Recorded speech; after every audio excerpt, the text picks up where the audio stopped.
નમસ્કાર, આપ જોઈ રહ્યા છો નેશન પ્લસ ન્યૂઝ. હું છું આપની સાથે હિરલ પંડ્યા. ગીર સોમનાથના વેરાવળમાંથી સામાજિક એકતાનું એક સુંદર ઉદાહરણ સામે આવ્યું છે. વેરાવળના ભોઈ સમાજ દ્વારા વર્ષો જૂની પરંપરાને જીવંત રાખતા આગામી સ્થાનિક સ્વરાજ્યની ચૂંટણી માટે સમાજ તરફથી કયા ઉમેદવારને મેદાનમાં ઉતારવા તે માટે આંતરિક મતદાન પ્રક્રિયા હાથ ધરવામાં આવી હતી. વેરાવળ સ્થિત ભોઈ સમાજની વાડી ખાતે ગત રોજ ભારે ઉત્સાહ અને હરખનો માહોલ જોવા મળ્યો હતો. વોર્ડ નંબર 7માં અંદાજે 5000 જેટલા નિર્ણાયક મતદારો ધરાવતા ભોઈ સમાજે પોતાના પ્રતિનિધિ પસંદ કરવા માટે અનોખી રીત અપનાવી છે. શરૂઆતમાં 2 મહિલાઓ સહિત કુલ 7 સભ્યોએ ઉમેદવારીની ઈચ્છા વ્યક્ત કરી હતી, પરંતુ સમાજના હિત અને સંગઠનને પ્રાધાન્ય આપી 5 દાવેદારોએ પોતાના નામ સ્વૈચ્છિક રીતે પરત ખેંચ્યા હતા. હવે મેદાનમાં આ 2 યુવા ચહેરાઓ રવિ જયંતિલાલ વાઘેલા અને બ્રિજેશ રમેશભાઈ મહેતા વચ્ચે ખરાખરીનો રંગ જામ્યો છે. ભોઈ સમાજે યોજેલી ચૂંટણીમાં સમાજના લોકોએ ઉત્સાહભેર બેલેટ પેપર દ્વારા પોતાના મતાધિકારનો ઉપયોગ કર્યો હતો. સમાજના પ્રમુખ અને 5 સભ્યોની કમિટી દ્વારા આ સમગ્ર પ્રક્રિયાનું અત્યંત પારદર્શક રીતે નિરીક્ષણ કરવામાં આવ્યું હતું. ચૂંટણીના પરિણામમાં બ્રિજેશભાઈ રમેશભાઈ મહેતા વિજેતા જાહેર થયા હતા.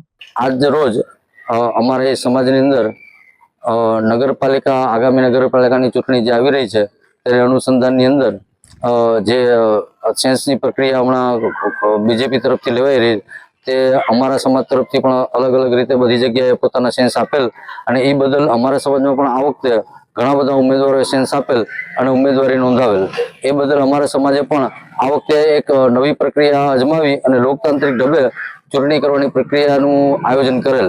એની અંદર જેટલા ઉમેદવારો હતા 7 ઉમેદવારોએ ઉમેદવારી નોંધાવેલી.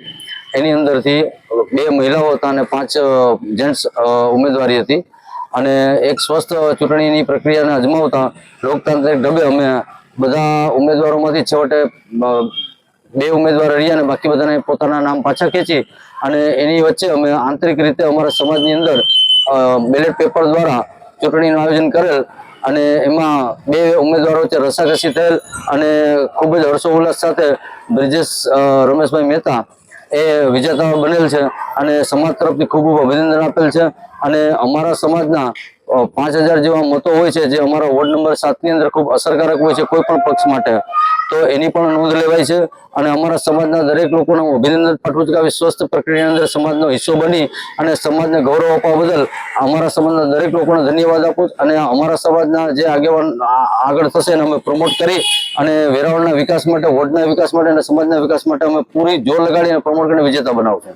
અમારી સમાજમાં નગરપાલિકાની ચૂંટણી અંતર્ગત અમારે ત્યાં સમાજ દ્વારા એવું નક્કી કરવામાં આવ્યું કે અમારે ચૂંટણી કરવાની છે. એમાં અમે ટોટલ 7 ફોર્મ ભરેલા હતા ઉમેદવારોએ. એમાંથી 5 ફોર્મ પરત ખેંચેલા હતા અને એક બ્રિજેશ રમેશભાઈ મહેતા હું પોતે અને એક સામે મારી હતા એ રવિ જયંતિભાઈ વાઘેલા સામે ચૂંટણીમાં હતા. એમાંથી મારો વિજય બનાવેલો છે. સમાજ મારી સાથે છે. આગામી દિવસોમાં હું સમાજ સાથે રહીશ અને સમાજના કામ કરીશ અને અન્ય સમાજોના કામ કરીશ અને વેરાવળ શહેરના કામ કરીશ અને મારા વોર્ડને લગતા તમામ સેવાકીય પ્રવૃત્તિ કરીશ. અત્રે ઉલ્લેખનીય છે કે હવે ભોઈ સમાજ તરફથી બ્રિજેશ મહેતાનું નામ રાજકીય પક્ષોને સત્તાવાર રીતે ટિકિટ માટે મોકલવામાં આવશે. સમગ્ર ભોઈ સમાજે રાજકીય મતભેદો ભૂલીને એકજૂટ થઈને પોતાના ઉમેદવાર બ્રિજેશ મહેતાને વિજયી બનાવવા માટે એડી ચોટીનું જોર લગાવશે.